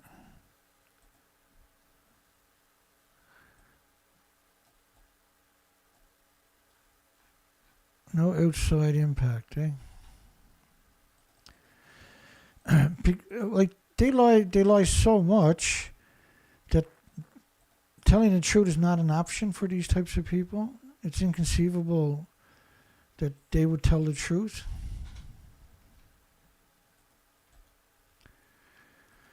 Bear with me. We're almost there. That's Phil Mason, by the way, in the middle. He's looking all purty there. He's getting ready for his night out on the town with his buddies. He got all prettied up for us. I just wanted to put that somewhere where I could find it later. Now remember, the before and after is a terrible sight, isn't it? Like all those years of being a scumbag really come back on him, didn't it?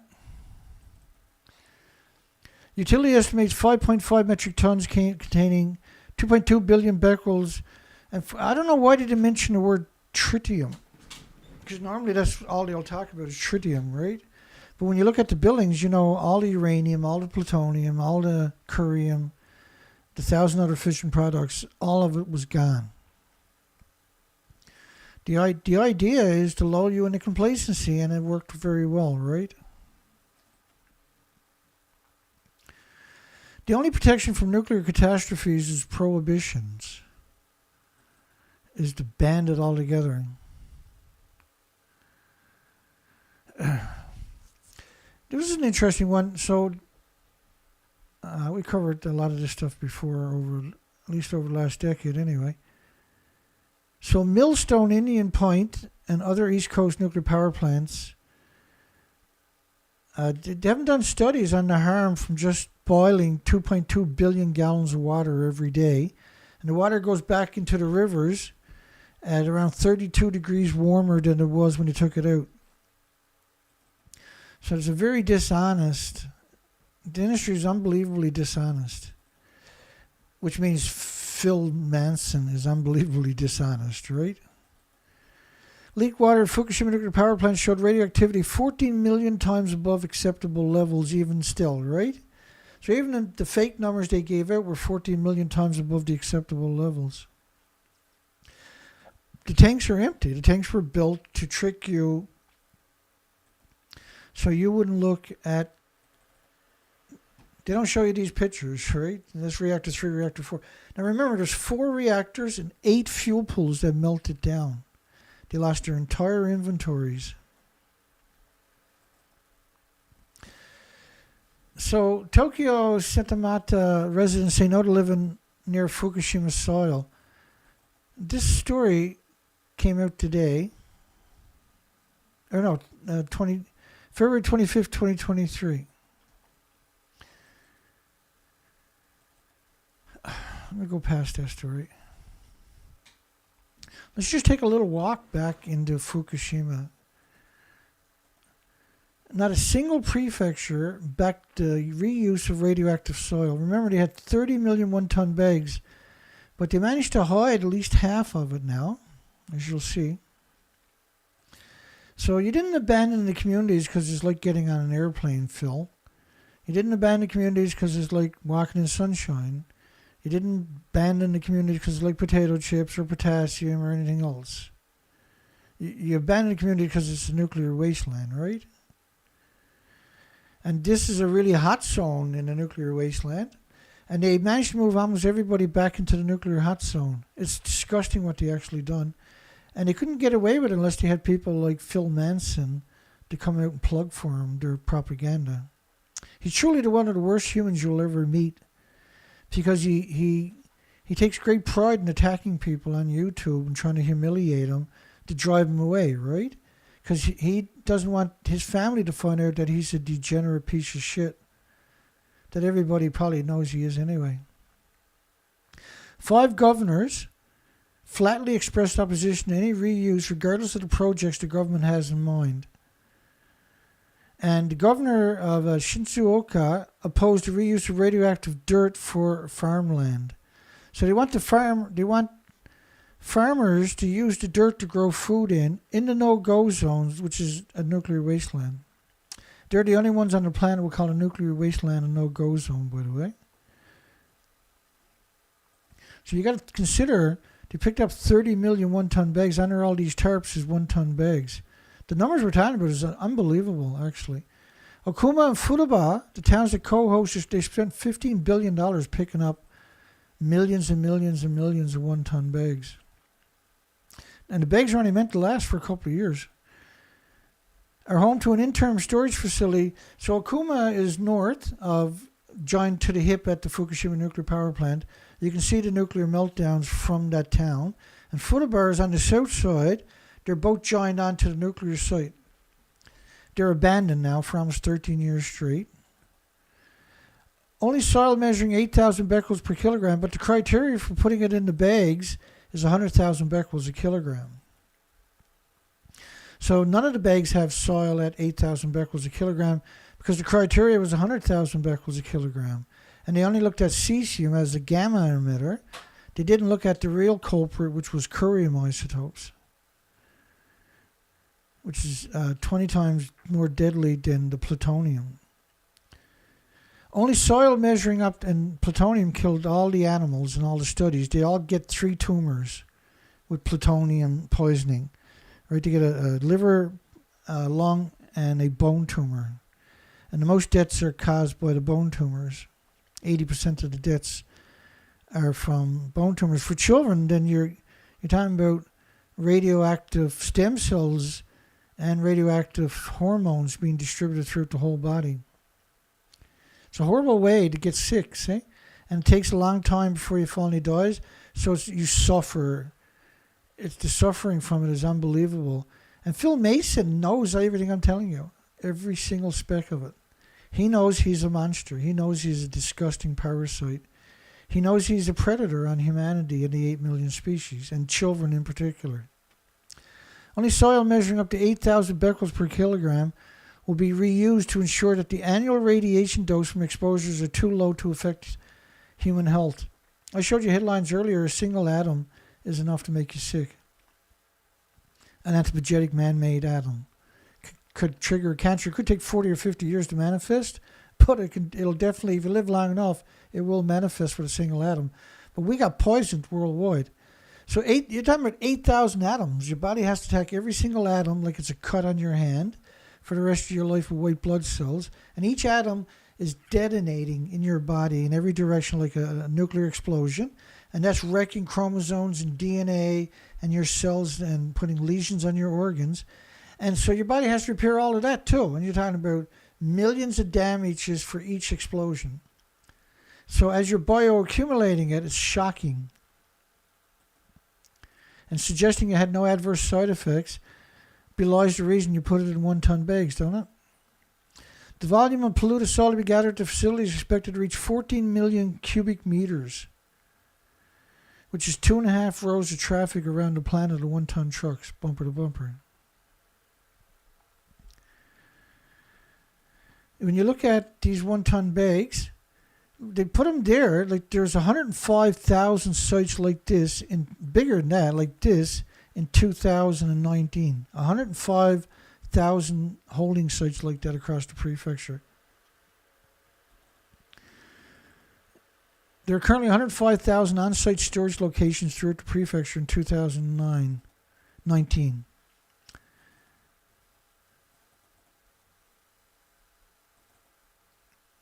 Uh, 830 sites with nowhere to go, but actually it's 105,000 sites. And at one point there was 150,000 sites.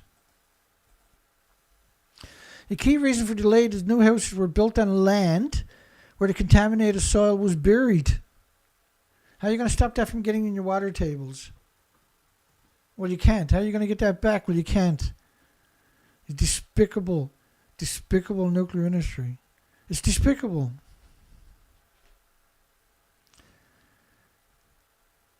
Buried as negotiations over storage sites in many communities dragged on. Well, they abandoned endless communities. And there's a lot of communities they should have abandoned. As time passes, ownership of the land tracts changed due to sales, transaction inheritance issues. And some landowners had no idea their plots contained the radioactive material. It's unbelievable. Right? Because this has been going on for 30 years. People bought land that didn't even know that it was incredibly radioactive soil was buried under land. Why would you bury it under land? This is how they got rid of 15 million 1-ton bags of radiation, by burying it on people's lands. Now, not only that, but the owners of the homes in question are obliged to pick up the tab for relocating the buried waste. So they can't remove the waste unless the landowners themselves pay for the nuclear waste to be removed, the dirty bombs to be moved off their site. If you want to use your property, you have to pay for that. Like, you have to be insane to go back into your property once you know it's there.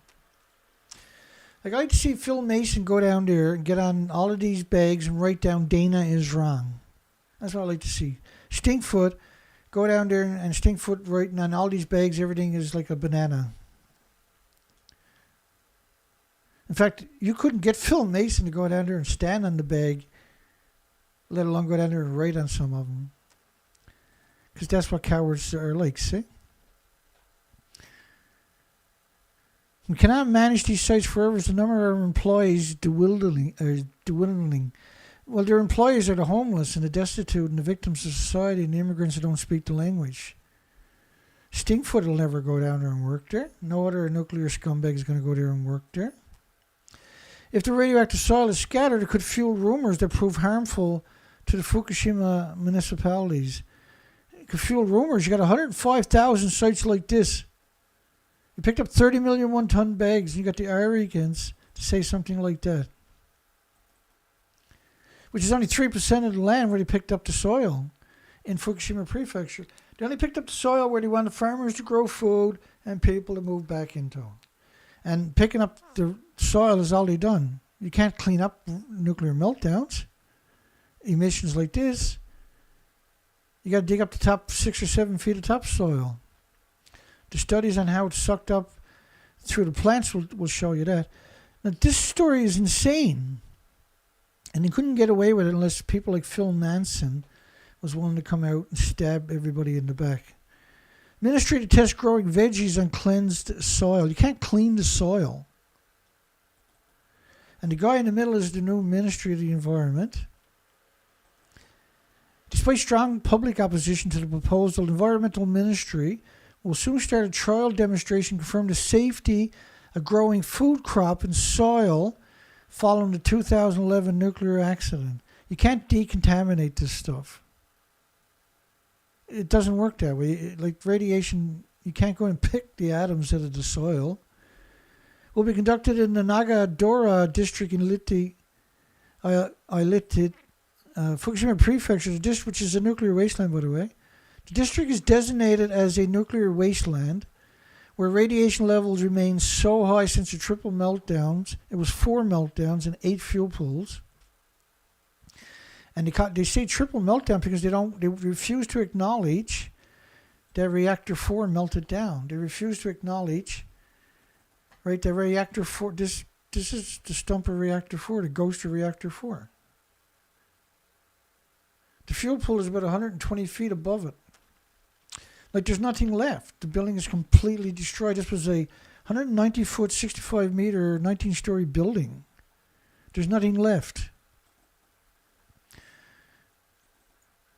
The district is designated as when they call it a difficult to return zone, everybody else calls it a nuclear wasteland worldwide. We call it a nuclear wasteland. They call it a difficult to return zone because they want to manipulate people into going back there. And this is why Calm Down Charlie, Mashida last night, and as I showed you in the video at the beginning, August the 2nd, I showed you that video too, where he's going to hook Stinkfoot on me, and I'm in a lot of trouble. Like, are these people delusional? Because I like trouble when it comes for these scumbags. Bring it, man. Let's get a conversation going. I got no problem curb stomping scumbags. It doesn't bother me at all. Farmland development, if the radiation levels of the soil are below a certain standard, there is no safe level of radiation, period. Even the degenerate International Atomic Energy Agency will tell you that. Flowers and crops are used to make solid fuel for biomass power generation. So they're growing flowers and crops and then burning it to make energy. So it sucks up the radiation. You put it in the furnaces, which is the same as an incinerator, because you can't destroy the radiation, and you liberate it back into the environment. Like, there's evil, and then there's the nuclear industry, and evil doesn't have anything on the nuclear industry. It's the most evilest thing imaginable.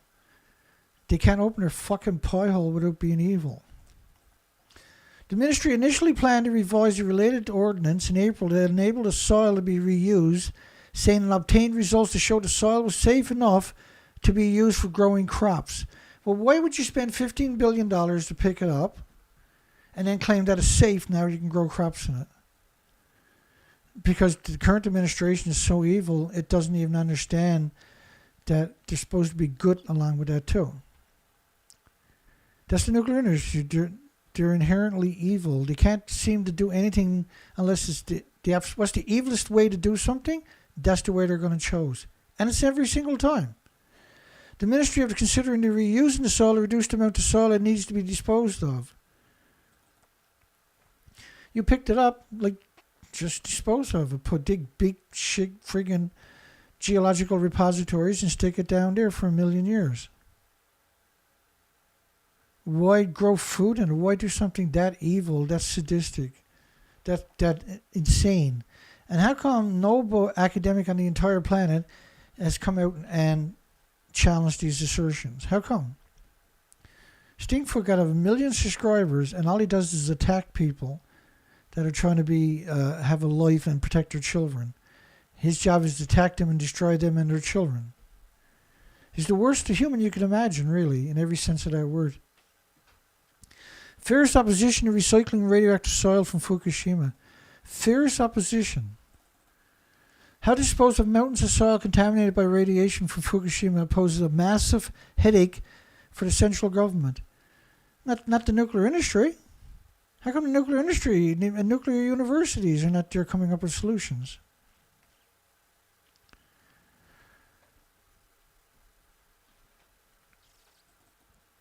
According to one estimate, the total volume of such soil would reach 14 million cubic meters by 2021.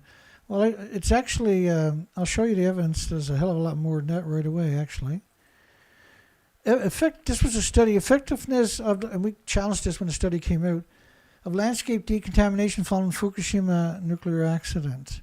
Well, he built it in an earthquake zone where they have 1,000 earthquakes a year and a 3,000-year legacy of tsunamis. What did they think was going to happen? The decontamination activities generated 20 million cubic meters of soil by 2019. 20 million cubic meters. 20 million cubic meters is an unbelievable amount. Imagine having 20 million trucks.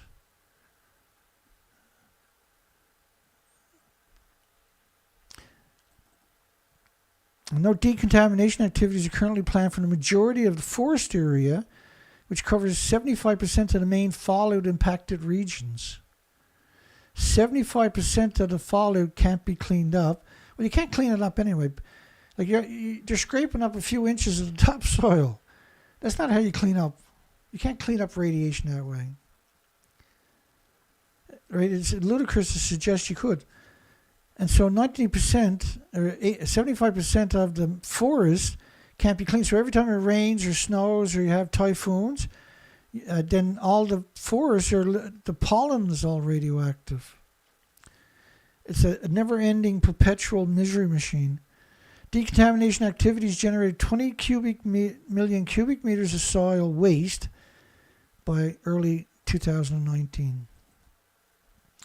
Small area reopens near Fukushima nuclear plant, but few return. Small areas reopen near the Fukushima nuclear plant, with few returns.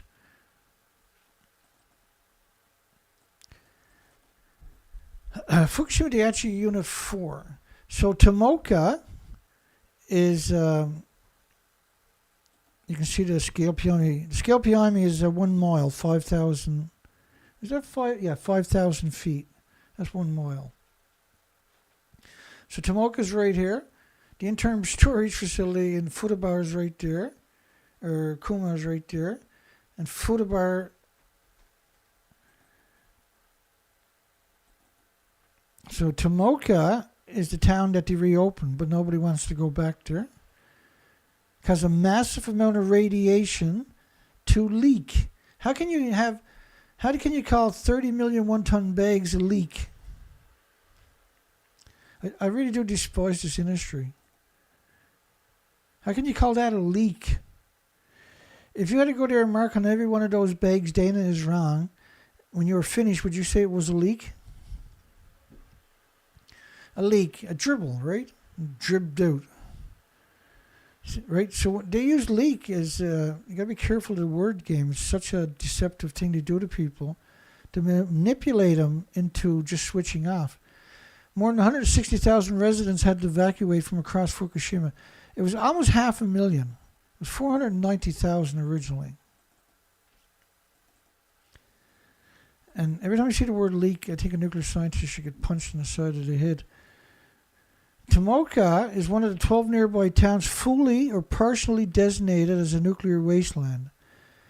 And so using the word as a no-go zone is despicable. It's a cowardly thing to do. In the newly reopened Yokonomori and Osuji district of Tomoka, just over 50 of about 2,500 residents that were registered there have reportedly returned or expressed intention to go back. In other words, there were very few who went back. And only about 10% of the town's pre-disaster population, 16,000, have returned, but the majority of them didn't stay there. Areas, large areas, reopened in 2017, but the population didn't go back. The evacuation orders were lifted in several sections of a community. You can't cross the street, and you can't stop your car. You can go right into your house. Can't stay out in the garden. This is what we're talking about. Nami, which is only about around 5 kilometers away from the ongoing nuclear meltdowns, like the industry is insane to move people back, to trick people into going back there. So people like Stinkfoot wouldn't look like the monsters they actually are, I suppose. They really are horrible people, aren't they? Fukushima residents still can't return home 10 years after the nuclear disaster. In Fukushima City, or Koriyama City, they put up 3,000 of these fake Geiger counters. Like the bags, this is Koriyama, just outside of Koriyama City. There's millions of 1-ton bags around Koriyama City. Every house in Koriyama City is entitled to be decontaminated, but you can't decontaminate a house. It has to be razed to the ground and taken to a repository and stored indefinitely. Due to high radiation levels, Fukushima was designated as difficult to return zone, which is a nuclear wasteland. And I despise the word difficult to return zone. It's so dishonest, so disingenuous, and so dangerous to use these connotations, to frame it that way. Where restrictions from entering are in place and people are barred from living there. In the graves are the bones of this one lady. Her husband is buried there, who died of illness at age 57 in February, just before Fukushima. But her youngest son died in August of that year from cancer. And not only that, her parents-in-law also died that year from cancer. There was 865,000 cancers. Let me bring it up for you. Because once I say it twice, I got to bring it up or they'll call me a lawyer. How come Dana didn't bring it up? He brings everything else up. Shows you. Why didn't he bring that up? Because he's lying. I can hear Stinkfoot right now. Japan's National Cancer Center says the number of patients rose by 865,000 in 2012. Not everybody had health care. Not everybody was diagnosed. Cancer isn't the only illness that's going to manifest. The list goes on and on, right? There's heart problems, liver problems, lung problems, respiratory problems. In fact, in 2019, a study came out showed that 14.2% of every 100,000 live births across the entire country needed open heart surgery. 6 out of 10 Fukushima children, diabetes. And the head of the Tokyo Medical Clinic said they were expecting diabetes in the Fukushima children. Another study showed that 16,648 out of 38,000 children had thyroid tumors of 2 centimeters or larger. The thyroids are only 3 by 5 centimeters, so that's a huge tumor. And so that's 35.8%, which means 358,000 out of 1 million people. And pre-Fukushima, the numbers were 1 in a million. Her youngest son, who passed away at 21 due to cancer in August the same year, and her parents-in-law. Right, they hadn't picked up these bags that year, have they? Was anybody surprised that someone living here got cancer the first year? Because you didn't pick up these bags the first year, I can tell you that much. Because you can't see it, you can't smell it, you can't hear it, you can't feel it, you can't taste it, you can't touch it, you can't pick it up, you can't throw rocks at it. You can't perceive it, right? But it gets in your body through many, many avenues. And if you're there, you're drinking, you're bathing in it, you're cooking your food in it, you're breathing it constantly, you're absorbing it. Of the 532 households in the district at the time of the disaster, 80%, including Sasaki's house, are not included in the reconstruction base. So just 1.6% of the whole district was designated as reconstruction. The rest of it was written off. So why would you go back? Let me give you an example of how that actually works. I usually have, that's sitting right there. I don't tonight. I have these models from the government. There's one of them, actually. Here, I'll bring it up. This is amazing, actually. So you can see the graphs down there. The weight is what lifted in 2022. So the red is the nuclear wasteland, but the weight you're allowed to move back into. You got any idea how crazy that statement actually is? And 2023, last year, the yellow are places that they were tricking and manipulating and deceiving, coercing people to move back into. So imagine you live in this spot right here. This was your house. You're allowed to go back there. You can't stop your car. You got to run in your house and stay in your house. Keep your windows closed. Tape up all your vents. Like, you're insane to go back into a nuclear wasteland. Same with that spot last year. Same with these. Like, they're trying to suggest that that's the only radiation in the country. So then why did you pick up 30 million 1-ton bags? Why did you block off entire communities? displays Fukushima Sake Brewery to restart in the hometown using only local rice. So that hometown is abandoned. This was Nami. It's still under evacuation orders due to the effects of the radiation nuclear meltdowns. But Suzuki, which owned the sake, says he wanted to work to eradicate the rumors about the rice cultivated in Nami, which is abandoned, so why you shouldn't even be cultivating rice there, by using it as the sole ingredients in his sake. So he's using rice from a nuclear wasteland, and he thinks that's going to dispel the rumor. It's hard to imagine that there's people like that actually exist. It's insane. By the way, that's a picture of Nami, just outside of Nami that they store the bags to. He wants to work to eradicate the rumors by growing food, taking food grown in a nuclear wasteland that should never have been harvested and turning it into sake. The hydrogen was caused by the zirconium cladding of the fuel rods melting down. And that's what caused the detonation. So the hydrogen explosion is actually the nuclear meltdown caused the explosion. So it's a nuclear explosion, right? Not the conventional nuclear weapon, but a nuclear explosion.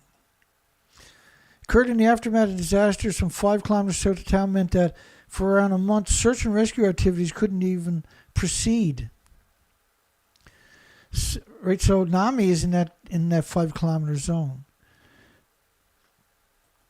There's such a disconnect. They find the stupidest people imaginable, and then they'll quote them, see? And they'll actually put them on a pedestal. And the company completed its first shipment within the year on time, and residents who bought the sake to welcome the new year even made it into the news. So what's the point of media if they're going to sell you out like that for a paper for $1.50? Airborne radiation near Fukushima nuclear plant still far higher than the government's maximum allowable. Gee, I wonder why. Could it be you had multiple nuclear meltdowns and 8 fuel pools melting down at the same time? Following the March triple meltdown, there's 4 meltdowns and 8 fuel pools melted down, and complete loss of all those inventories. Right? It's a complete loss of those inventories. So reactor 1 and 2 fuel pools, which had around 10 reactor cores, is 100% meltdown. It's all gone. Reactor 2 and the 2 fuel pools, which had around 10 reactor cores, because they don't have a repository anywhere in Japan to put it, and they're at the top of the buildings, is 100% gone. Reactor 3, which was a plutonium mixed oxide fuel, which is reclaimed uranium and plutonium, for goodness sakes, is unbelievable lethal. And the 2 fuel pools is 100% meltdowns. And reactor 4, which we know had at least 21,000 pounds of plutonium according to their numbers in the fuel pools, and the 2 fuel pools are 100% meltdowns. Each of the buildings, not counting the fuel pools, are worse than all nuclear meltdowns in history combined because they're pure uranium, pure plutonium. Each one of them are at least 100 times the size of quantity and quality of Chernobyl. And Chernobyl was brutal. Remember, Chernobyl, they closed 9,400 farms in Ireland, Scotland, United Kingdom. And over 400 are still closed today.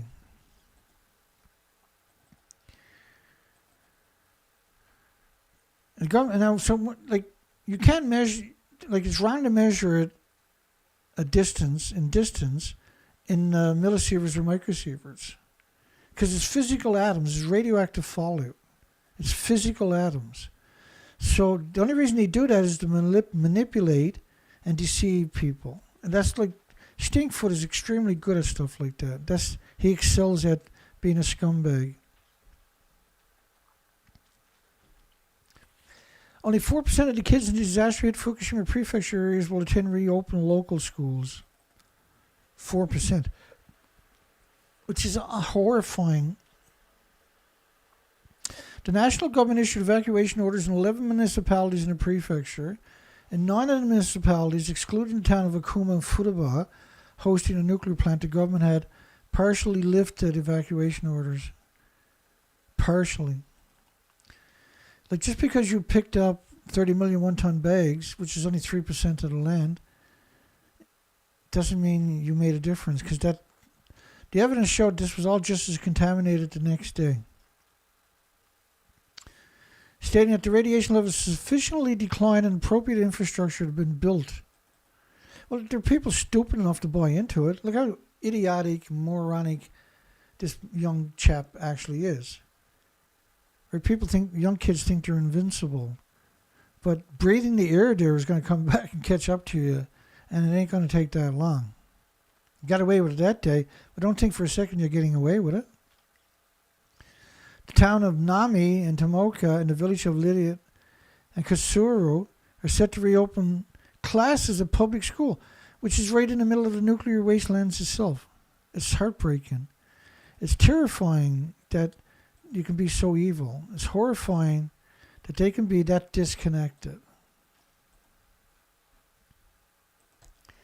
I gotta see that picture of Stinkfoot again, though. That's pretty impressive, isn't it? How the hell are you ever gonna get sick of that picture?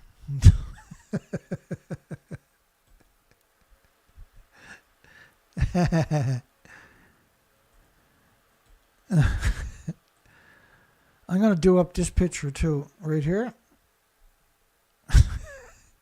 To look something like this. I'll do a better job.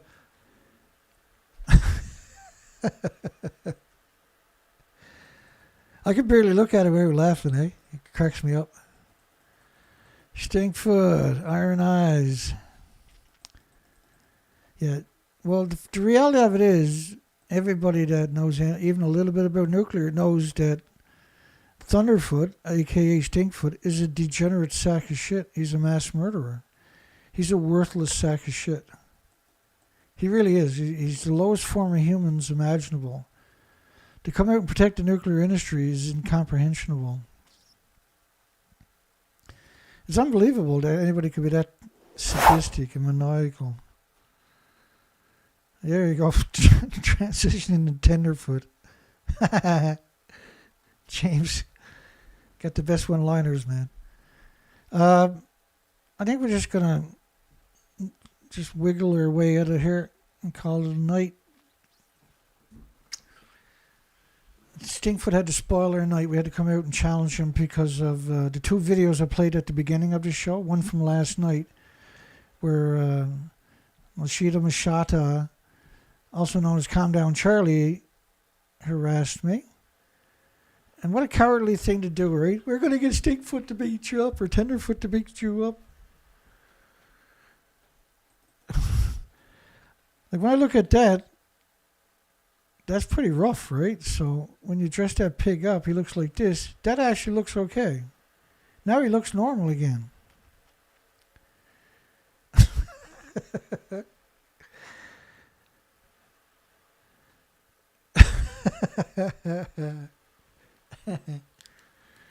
I look forward to Stinkfoot's rebuttal.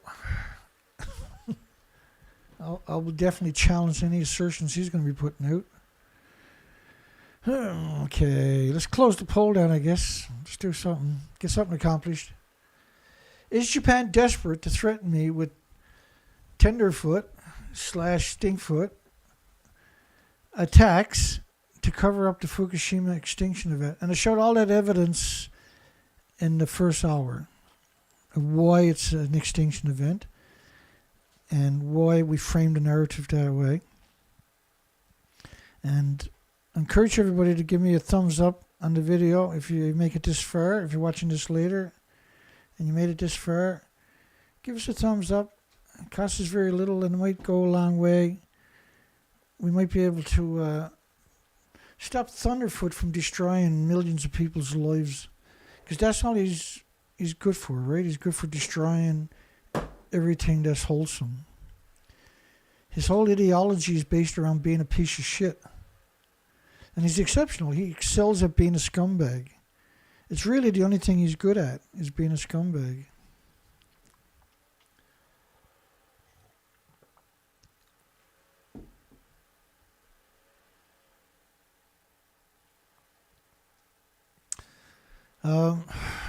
Let's do the show's early, is it? Show's a bit early. Well, let's do a shout out, I suppose. I'm feeling extra good tonight. I think we buried him pretty fucking good. Excuse the language. Okay, let's do a shout out. We got Sue Sprain. Hi, Sue. Hope you're doing well tonight. We got Brian and Port Angeles and Gabriel, Blue Jay. We got James Lucid donated again. My goodness. Awesome, James. Thank you. Yeah, I burnt everything I had last week on a bunch of stuff and about a 12,000 pound winch. Well, it's too late now. I got it and everything is mounted, so I can't turn that clock back. And I wouldn't want to because I got a hernia from all the winching I do, right, by hand. I just can't do it anymore. Albert, good night, everybody. Hugs for everybody. Normally I play music, but I'm afraid it'll end too early, so we're kicking the music in a little tiny bit. I know I've seen Stephen Young there. Hi, Stephen. And you're lovely, of course. And Vidra. And I thought it was a pretty entertaining show. At least the first hour was tons of entertainment tonight. We crapped all over Scumfoot. I do like Tenderfoot, though. That's a bit more polite than my Stinkfoot.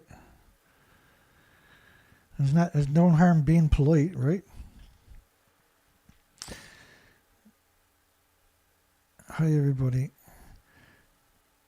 And Dana Nasana. Hi, Dana. And Joey. Good night, everybody. Have a great night and a great day tomorrow. Let me get some music going in the background, actually. We're almost through. And anybody I miss, my apologies. Peaceware, Melissa, David. I'm sure I always seem to miss a few people. Stephen Young again, Robert Cramp. I'll keep my eye on the music tonight so I can fade it at the right moment. And everybody else, I have to shout you out next time. We're doing a show tomorrow night. Probably won't be as hardcore as tonight. You never know with me, though. I got tons of news I didn't get to tonight, so I'll try to cover them first tomorrow night because there's some great stories there. And I'll read all the comments tonight or tomorrow. And I'm super happy. By the way, Tabitha donated 77 Canadian today, too. That's a big deal. And we'll see everybody tomorrow night. Hugs for everybody. Have a great night and a great day tomorrow. Hope you had a good laugh tonight on Thunderfoot's expenses. I'll be keeping an eye on. Hopefully he comes out and attacks me. Hopefully he's that stupid. Because that'd be a lot of fun. I got no issues with that one. He's a piece of shit, so I got no problem burning him at the stakes. Take care, everybody. Have a great night.